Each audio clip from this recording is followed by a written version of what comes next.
Assalamualaikum warahmatullahi wabarakatuh. Salam kebijaksanaan untuk seluruh jiwa yang haus akan kebenaran. Selamat datang di channel ini, tempat di mana kisah leluhur, ramalan kuno, dan misteri Nusantara berpadu membuka tabir masa depan. Pernahkah kamu mendengar tentang sosok misterius yang disebut Satrio Piningit? Sosok yang diramalkan akan muncul di masa penuh kekacauan. Sosok yang tidak hanya membawa perubahan besar, tapi juga memiliki kekuatan di luar nalar manusia, kekuatan yang lahir bukan dari otot dan senjata, melainkan dari wahyu, kesucian batin, dan kekuatan spiritual ilahi. Dalam video kali ini, kita akan mengungkap 5 ramalan tergila tentang kekuatan Super Satrio Piningit. Kekuatan yang membuat para leluhur menunduk hormat dan membuat para penguasa dunia merasa gentar. Siapkah kamu membuka tabir rahasia ini? Tapi sebelum kita mulai perjalanan spiritual yang dalam ini, tekan tombol subscribe sekarang juga. Aktifkan lonceng notifikasinya, agar kamu tidak ketinggalan setiap kisah, ramalan, dan pesan leluhur yang bisa membangkitkan kesadaran dan cahaya dalam jiwamu.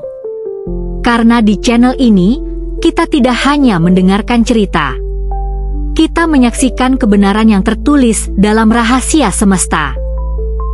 Dalam banyak ramalan kuno tanah Jawa, disebutkan bahwa Satrio Piningit adalah sosok yang memiliki penglihatan batin melampaui batas manusia. Ia tidak melihat dengan mata kepala, melainkan dengan mata hati yang mampu menembus ruang dan waktu. Dalam dunia spiritual Jawa, kemampuan ini dikenal sebagai mata bathara, pandangan yang lahir dari kejernihan jiwa dan kesucian niat. Konon, sejak muda, Sang Satrio sudah menunjukkan tanda-tanda batin yang luar biasa.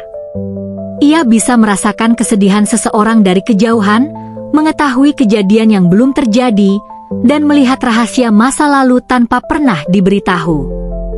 Namun, semua itu bukan hasil latihan sihir atau kekuatan gaib yang dipaksakan, melainkan buah dari laku prihatin dan tapa brata yang dijalani dengan tulus. Dalam kesunyian, dalam puasa panjang, dalam doa tanpa pamrih, terbukalah tabir batin yang tak dimiliki manusia biasa. Ramalan Jayabaya menyebut, Satrio iki weruh sadurunge kedadian. Artinya, Sang Satrio mengetahui sesuatu sebelum terjadi. Ia bukan peramal, tapi pengamat waktu yang hidup dalam dimensi kesadaran berbeda. Ketika dunia sedang sibuk dengan gemerlap dan kekuasaan, ia diam dalam bayangan, mengamati arah takdir. Ia tahu kapan bencana akan datang, kapan manusia akan diuji, dan kapan bangsa ini akan diselamatkan. Namun, kemampuan ini bukan untuk pamer atau menakut-nakuti. Justru sebaliknya, ia memikul beban berat karena tahu apa yang belum orang lain pahami. Bayangkan, mengetahui masa depan yang suram, tapi tak bisa mencegahnya secara langsung karena manusia belum siap menerima kebenaran. Maka, ia belajar sabar, mengarahkan keadaan lewat jalan halus, melalui bisikan hati, lewat tindakan kecil yang mengubah sejarah tanpa disadari banyak orang. Beberapa naskah kejawen menggambarkan kemampuan ini seperti mampu melihat riwayat bumi. Ketika ia menatap sebuah tempat, ia melihat jejak masa lalunya, darah yang pernah tumpah, doa yang pernah terucap, dan janji yang pernah dilanggar. Dari situ ia belajar bahwa dunia ini hanyalah panggung yang terus berulang. Kebenaran dan kebohongan silih berganti, namun semua mengarah pada satu tujuan, penyucian bumi dan kebangkitan nurani manusia. Satrio Piningit dipercaya mampu membaca niat manusia bahkan sebelum kata terucap. Bukan dengan membaca pikiran, tapi melalui getaran energi yang terpancar dari hati setiap orang. Hati manusia yang kotor memancarkan kabut gelap, sementara hati yang tulus bersinar lembut. Maka, ketika ia berhadapan dengan orang jujur, jiwanya tenang. Tapi ketika di hadapan penipu atau orang serakah, tubuhnya bisa bergetar, karena alam di dalam dirinya menolak kebohongan. Dalam keheningan malam, ia duduk bermeditasi, menyatu dengan getaran semesta. Di saat itulah waktu seakan berhenti. Masa lalu, masa kini, dan masa depan melebur menjadi satu. Ia menyaksikan perjalanan bangsanya, melihat masa-masa kejayaan Majapahit, penjajahan, hingga zaman modern yang penuh tipu daya. Dari sanalah ia memahami bahwa penderitaan bangsa bukan sekadar akibat politik atau ekonomi, tapi karena manusia telah jauh dari kesadaran spiritual. Dan ketika waktu yang telah ditentukan tiba, mata hatinya akan membimbingnya untuk bertindak. Ia tahu kapan harus muncul, kapan harus berdiam. Ia tahu siapa yang akan menjadi sekutunya, dan siapa yang diam-diam berusaha menjatuhkannya. Karena ia bukan sekadar manusia biasa, ia adalah penjelmaan kesadaran ilahi yang menembus batas ruang dan waktu. Dalam ramalan yang diwariskan dari zaman Majapahit hingga para pujangga Mataram, disebutkan bahwa Satrio Piningit memiliki tenaga dalam yang tak tertandingi, kekuatan spiritual yang mampu mengguncang bumi, menundukkan badai, bahkan menggetarkan hati musuh tanpa harus beradu fisik. Tenaga ini bukan hasil latihan bela diri semata, melainkan buah dari penyatuan antara napas, jiwa, dan getaran semesta. Konon, setiap tarikan napasnya membawa energi kehidupan yang tersambung dengan sumber cahaya ilahi. Dalam dunia kebatinan Jawa, hal ini dikenal dengan istilah Kunda Bhuwana, yaitu tenaga bumi yang berpadu dengan tenaga langit di dalam diri manusia. Orang yang mampu menyeimbangkan keduanya akan memiliki kekuatan luar biasa, bukan untuk menghancurkan, melainkan untuk menjaga keseimbangan.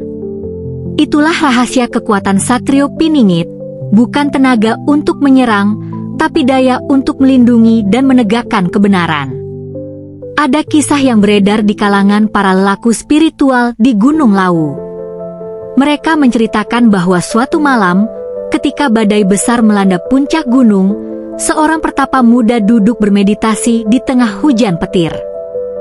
Saat petir menyambar dekat tubuhnya, cahaya biru terang menyelimuti sosok itu, dan hujan pun berhenti seketika. Menurut para saksi, petir itu tidak menghancurkannya, tapi justru masuk ke dalam tubuhnya, menyatu menjadi tenaga suci. Banyak yang percaya bahwa pertapa muda itu adalah jelmaan awal Sang Satrio Piningit, manusia yang telah menyatu dengan kekuatan alam. Tenaga dalamnya digambarkan mampu menembus segala bentuk kejahatan dan kegelapan. Saat ia marah, bumi bisa bergetar. Saat ia menenangkan diri, udara di sekelilingnya menjadi hening. Bahkan, disebutkan bahwa binatang buas pun tunduk di hadapannya, karena tubuhnya memancarkan aura ketenangan dan kekuasaan yang berasal dari keseimbangan batin. Ia tidak menaklukkan dengan kekerasan, tetapi dengan gelombang energi yang menenangkan jiwa makhluk di sekitarnya. Dalam satu ajaran kejawen tua tertulis, "Sopo sing nguasani napas, nguasani jagat." Artinya, siapa yang menguasai napas, menguasai dunia. Satrio Piningit telah mencapai tingkat di mana napasnya bukan sekadar oksigen, tapi getaran hidup yang menghidupkan dan menenangkan.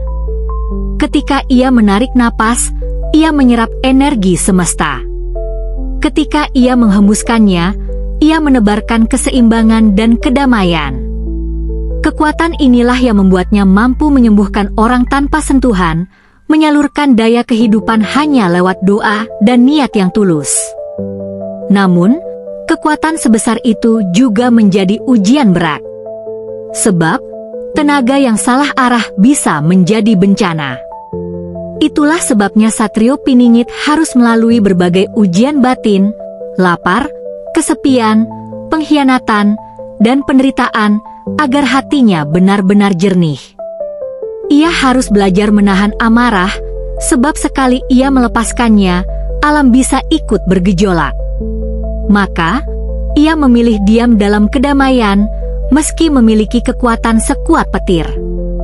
Dalam kesunyian malam, ia menyatukan napasnya dengan suara angin, menyelami denyut bumi, hingga seluruh tubuhnya bergetar lembut mengikuti irama semesta. Dan di saat itulah, tenaga dalamnya mencapai puncak, bukan sebagai senjata, tapi sebagai berkat. Karena sejatinya, kekuatan sejati bukanlah kemampuan untuk mengalahkan orang lain, melainkan kekuatan untuk menundukkan diri sendiri. Dalam kepercayaan Jawa kuno, manusia sejati adalah mereka yang mampu selaras dengan unsur alam, air, api, angin, dan tanah. Dan menurut ramalan para leluhur, Satrio Piningit adalah satu-satunya manusia yang mampu menguasai keempat unsur tersebut secara sempurna. Namun, menguasai di sini bukan berarti memerintah seperti dewa, melainkan menyatu, menjadi bagian dari denyut kehidupan semesta itu sendiri. Dikisahkan dalam naskah Serat Sabda Palon, ketika dunia telah dipenuhi kerakusan dan keserakahan manusia, alam pun mulai marah. Hujan turun tanpa musim, bumi retak, dan angin berputar membawa badai besar. Tapi di tengah kekacauan itu, muncul sosok misterius yang mampu menenangkan cuaca hanya dengan duduk diam di tepi sungai. Air yang semula meluap, perlahan mereda. Angin yang menderu, seakan mendengarkan bisikan lembutnya. Dan dari sinilah kepercayaan muncul, Satrio Piningit adalah pengendali keseimbangan alam. Dalam dunia spiritual Jawa, setiap unsur alam memiliki roh penjaga, disebut roh jagat alit lan jagat gede, roh kecil dan roh besar yang menjaga harmoni dunia. Orang biasa tidak mampu berkomunikasi dengan mereka, tapi Satrio Piningit dapat mendengar suara mereka lewat getaran hati. Ia berbicara dengan air, bukan dengan kata, tapi dengan rasa. Ia memahami bahasa tanah melalui keheningan, dan membaca pesan angin melalui perubahan suhu di tubuhnya. Karena itulah, ketika bencana datang, ia tidak melawan, ia berdialog. Ia tidak menantang badai, tapi menenangkan jiwanya hingga badai itu kehilangan amarahnya. Ketika gunung hendak meletus, ia berdoa bukan untuk menahan letusan, tapi agar energi alam tersalurkan tanpa melukai manusia. Itulah perbedaan antara penguasa dan penjaga. Yang satu memaksa alam tunduk, yang satu menyatu dengannya. Ramalan lain dari sabda leluhur Prabu Jayabaya menyebutkan bahwa ketika Satrio Piningit muncul, alam akan tunduk padanya bukan karena kekuatan, tetapi karena kesucian hati. Burung-burung akan mendekat tanpa takut, hewan liar akan berhenti menyerang, dan bahkan air yang kotor akan menjadi jernih bila disentuh tangannya.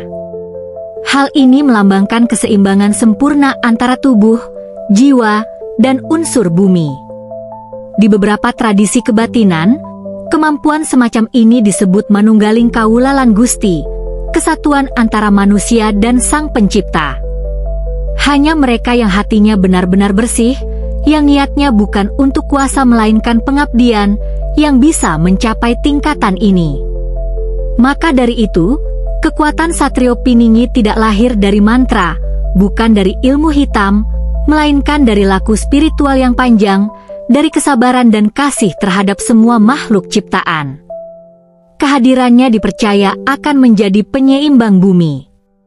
Ketika manusia sudah terlalu serakah, ia akan hadir untuk mengingatkan bahwa alam bukan milik, tapi teman.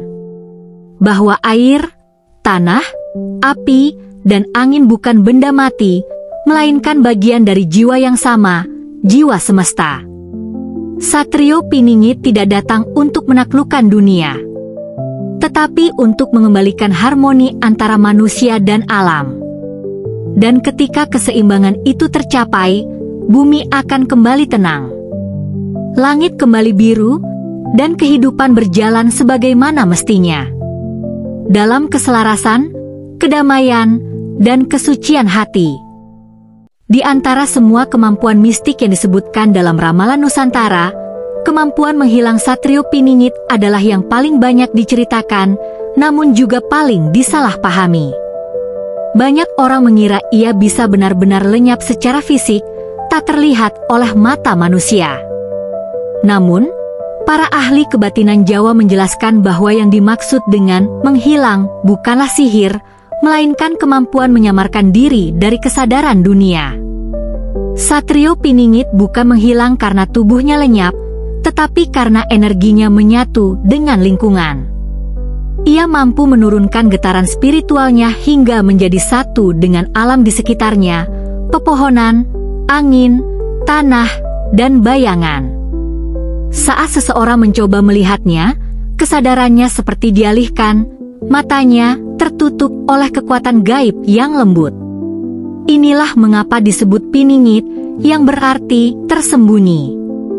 Ia bukan hilang, melainkan disembunyikan oleh semesta.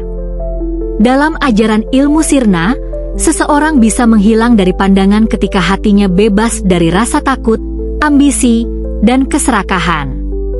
Selama masih ada keinginan untuk diakui, tubuhnya akan tetap terlihat.